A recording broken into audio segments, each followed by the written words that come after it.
বলেছিলাম না, এত অবহেলা করো না।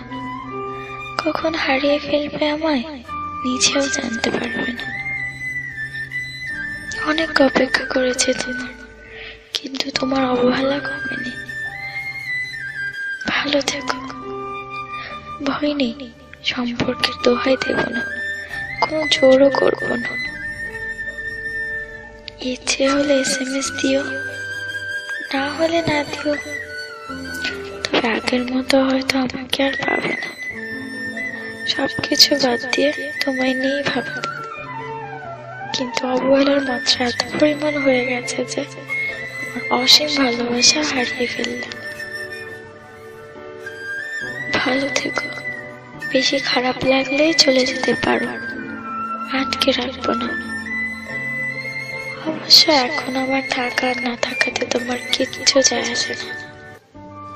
তবে মনে রেখো, আমার এই চেঞ্জের জন্য তুমিই দায়ী। একটা দিনে 24 ঘন্টা, তার মাঝে তুমি প্রতিদিন আমায় 4 ঘন্টাও যদি সময় দিতে, আমার কষ্ট লাগতো না।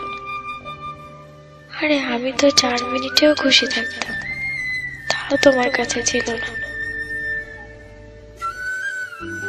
ভালোবাসার মানুষটির কাছে সব থেকে ভালো লাগার মুহূর্ত কি জানো?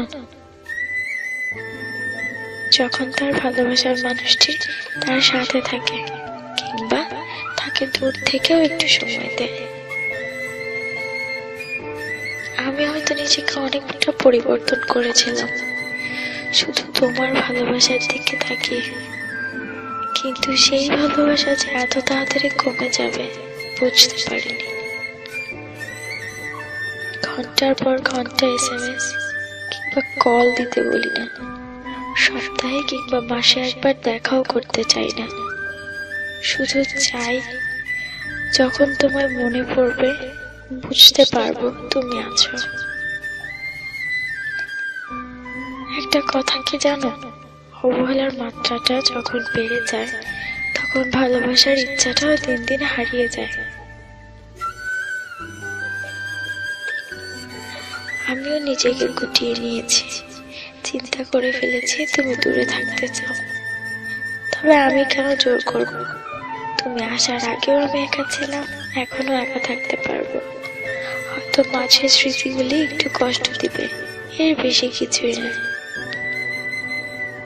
হয়তো অপেক্ষায় থাকবো, তুমিও একদিন বুঝতে পারবে ভালোবাসার মূল্য।